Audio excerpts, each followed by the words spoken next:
Normal గా సాగుతున్న ఇలాంటి సమయంలో ఆ 28 గ్రామాల్లోకి ఏ ఒక్క టీడీపీ నేత అడుగు పెట్టలేదు. ఒకవేళ గ్రామంలోకి వెళితే జనం ఆగ్రహంతో ఏం చేస్తారోనన్న భయం వాళ్ళది. బందరు పోర్టు నిర్వాసిత గ్రామాల్లో చంద్రబాబు సర్కార్ తీరుపై తీవ్ర ఆగ్రహావేశాలు వ్యక్తం అవుతున్నాయి. వైఎస్ రాజశేఖర రెడ్డి 5,000 ఎకరాల్లో పోర్టు నిర్మిస్తామని చెప్పినప్పుడు 2,500 ఎకరాల్లోనే నిర్మించవచ్చని చెప్పారు చంద్రబాబు. అయితే అధికారంలోకి వచ్చాక ఏకంగా 28 గ్రామాల్లో 33,000 ఎకరాల భూసేకరణకు ఆదేశాలు జారీ చేశారు. తిరగబడ్డ రైతులపై కేసులు పెట్టి జైలుకు పంపారు. బందరు పోర్టు నిర్వాసితుల బాధలపై మా ప్రతినిధి విజేందర్ రెడ్డి అందిస్తున్న గ్రౌండ్ రిపోర్ట్ ఇప్పుడు చూద్దాం.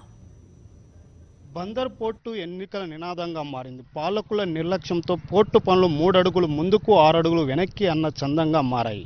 28 గ్రామాలను ముంచి 33,000 ఎకరాలను లాక్కొని టీడీపీ ప్రభుత్వం ఇటీవల శంకుస్థాపన చేసి పనులు చేపట్టేందుకు శ్రీకారం చుట్టింది. కానీ గతంలో 5,000 ఎకరాల్లోనే పోర్టు పనులు నిర్మించేందుకు గత ప్రభుత్వం అంటే వైఎస్ఆర్ హయాంలో దాని శంకుస్థాపన చేసినప్పటికీ ఈ ప్రభుత్వం అధిక మొత్తంలో భూములు లాక్కోవడంతో నిర్వాసులంతా ఆందోళన వ్యక్తం చేస్తున్నారు. ఇలాంటి పరిస్థితుల్లో ఈ ఎన్నికలు వచ్చిన తరుణంలో ఇక్కడి ప్రజలు ఏమంటున్నారు, ఆ పోర్టు పరిస్థితి ఏ విధంగా ఉంది, పబ్లిక్ పల్స్లో తెలుసుకునే ప్రయత్నం చేద్దాం. ఈ ప్రజలు ఏమనుకుంటున్నారు ఎన్నికల నేపథ్యంలో ఇక్కడ వీళ్ళని చెప్పండి. ఇప్పుడు మీ పోర్టు పనులు దాదాపు ఎన్నికల నినాదంగా మారిపోయిన పరిస్థితి కనిపిస్తుంది.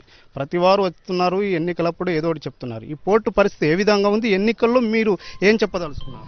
మేము ఒకటే చెప్తున్నామండి. 2009 రాజశేఖర రెడ్డి గారి టైంలో పోర్టు పనులు అనేది పోర్టు శంకుస్థాపన అనేది జరిగిందండి. ఇప్పుడు పాలకపక్షం ఉన్న వాళ్ళు తెలుగుదేశంలో ప్రతిపక్షంలో ఉన్నారు. వాళ్ళు 5,400 ఎకరాలు ఎందుకు నాయన, మేము 2000లో 1,800 ఎకరాల్లో కట్టి చూపిస్తాం పోర్ట్ అనేది అని చంద్రబాబు నాయుడు సాక్షాత్తు ఇప్పుడు ఉన్న సీఎం గారు కొనే సెంటర్లో చెప్పడం జరిగింది. ప్రజలందరూ ఆ రోజు ఈయన ఎక్స్ట్రా తీసేసుకుంటున్నారు భూమి కాంగ్రెస్ ప్రభుత్వం అని చెప్పి ధర్నాలు అన్నీ చేయటం నానా గందరగోళం చేసి ఆ రాజశేఖర రెడ్డి స్వర్గస్థులు అయ్యారు. ఆ పని అలా ఆగిపోయింది.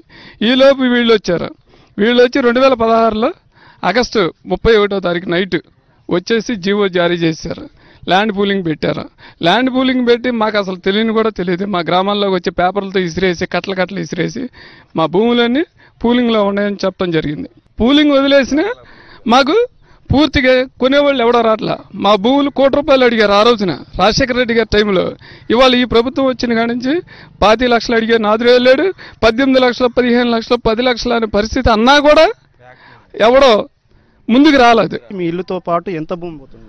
అది పోతేపల్లి గ్రామం అండి. నాకు 6 ఎకరాల పొలం ఉంది. 6 ఎకరాల పొలంలో మొత్తం 1 సెంటు కూడా లేకోకుండా మొత్తం పూలింగ్ పెట్టాడు. ఆ పూలింగ్ కూడా ఎప్పుడు పెట్టాడు? ఆగస్టు 30వ తారీఖున అలా పారేసి వెళ్ళిపోయాడు. ఈ పేపర్లా పారేసి వెళ్ళిపోయాడు. ఒక మినిస్టర్ అయ్యి ఉండి, బందర్లో ఒక మినిస్టర్ అయ్యి ఉండి పోతేపల్లి గ్రామం అంతా కలిసి 2 కిలోమీటర్లు లేదు. 2 కిలోమీటర్లు ఉన్నాక లేకపోయినా సరే వచ్చి మేము ధైర్యంగా ఉన్నాము, మీరేం మీ పొలాలు పోవో, ఎట్టి పరిస్థితుల్లో మీకు న్యాయం చేస్తామనే ఏ మాట ఏ క్వశ్చన్ ఏ రోజు కూడా మమ్మల్ని పలకించిన పాపం లేదు. ఇప్పుడు మీరు ఎన్నికలు వచ్చాయి, ఎన్నికల ఎజెండాలో మీరు ఏం చెప్పబోతున్నారు ఇచ్చేదని చెప్తున్నారుగా, మీరు ఏ రకంగా సమాధానం చెప్పబోతున్నారు? పొరపాటును కూడా ఆ మహానుభావులకు ఉత్తరం మేము అసలు వేయమండి. మేము ఓటు ఎందుకు వేస్తామండి, ఎలా వేస్తామండి? మమ్మల్ని ఇన్ని రకాల హింస పెట్టినప్పుడు ఇంకోసారి గెలిస్తే అసలు మా ఊరే ఖాళీ చేసి పంపించేస్తారు ఎక్కడికో. మాకు ఓటు ఏమైనా అడిగేవాళ్ళు లేరు, వాళ్ళ దమ్ము లేదు, ధైర్యం లేదు. అలాంటి వాళ్ళకి ఓటు పొరపాటును కూడా వాళ్ళు వాడిపోతే తథ్యం, వాళ్ళు ఇంటికి వెళ్ళిపోవడం తథ్యం, వాళ్ళ అవినీతి అక్రమాలను అరికట్టడం తథ్యం అండి. మీరు మీ భూమి ఎంత పోతుంది, మీరు ఎట్లా న్యాయం కావాలనుకుంటున్నారు? మాకున్నది 10 సెంట్లు. దాంట్లో శనక్కాయ గోంగూర అవన్నీ వేసుకుని పండించుకుంటున్నాం. నాకున్నది ఒక అన్నయ్య, తండ్రి లేడు, తల్లి లేదు, ఉన్నది అక్కను పెళ్లి చేసి పంపించాలి. అప్పు చేసాం, ₹1,00,000 అప్పు చేసాం. ఇంతవరకు దానికి వడ్డీ కట్టలా. ఉన్నది 10 సెంట్లు, దాన్ని పండించి అప్పు కట్టాలి. వీడు పెట్టిన చేసిన ఏదో పనులకి ఇక్కడ లేదు మాకు అవకాశం. పండించుకుని కట్టుకునే అవకాశం లేదు. నేను తాట తోలుకుంటా. అన్నయ్య ఆ 10 సెంట్లు పండిస్తే నేను తాట తోలుతున్నా. ఆ తాట కూడా అవకాశం లేదు. ఏమీ చేయాలి, నిస్సహాయం వల్ల ఉండిపోయాం. చంద్రబాబు చెప్పే మాటలకు చేసే పనులకు మీకేమనిపిస్తుంది? మాకు ఈ 5 సంవత్సరాల నుంచి ఆయన చేసిన పరిపాలన మాకేం నచ్చలేదండి.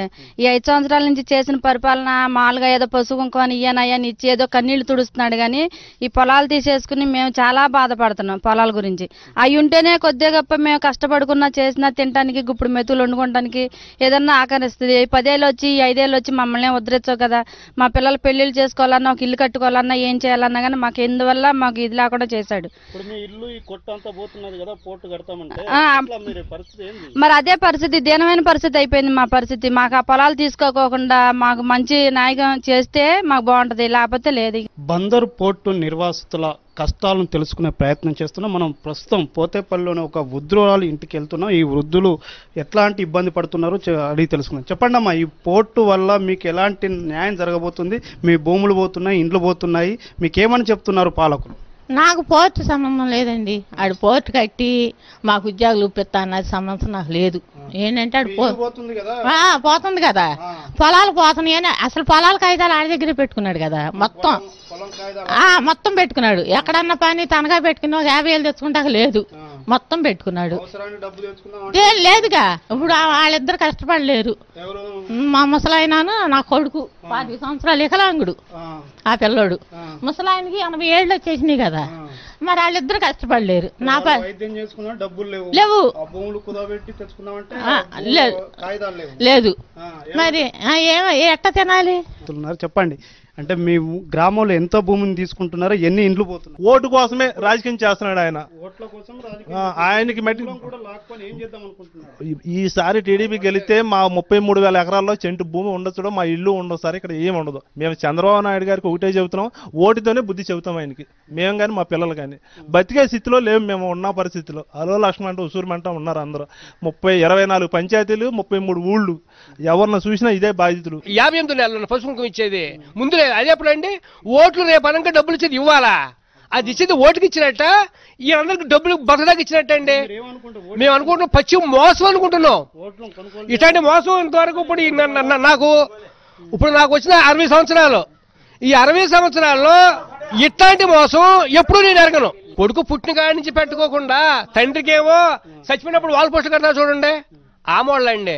చూస్తున్నాం, చంద్రబాబు పచ్చి మోసగాడని ఆయన మాటలు నమ్మే పరిస్థితులు ఏమని చెప్తున్నాం. ఎందుకంటే ప్రతిపక్షంలో ఉన్నప్పుడు 2,500 ఎకరాలతోటే పోర్టు కడతామని చెప్పిన చంద్రబాబు ఇప్పుడు 33,000 ఎకరాలు రైతుల భూములు, అంటే మంచి పంటలు పండే భూములను లాక్కొని వ్యాపారం చేసేందుకు, ఆ భూముల మీద కోట్లు దండుకొని మళ్ళీ ఎన్నికల్లో ఖర్చు పెట్టేందుకే ఈ నాటకం ఆడుతున్నారనేది ఆయన మాటలు నమ్మే పరిస్థితులు. ఆయన మాటలు విని విని విసిగిపోయి ఇప్పుడు ఓటర్లంతా కూడా ఈ ఎన్నికల్లో బుద్ధి చెప్పేందుకు అంతా కూడా సిద్ధంగా ఉన్నామని ఈ బందర్ పోర్టు నిర్వాసితులు స్పష్టం చేయడం జరుగుతుంది.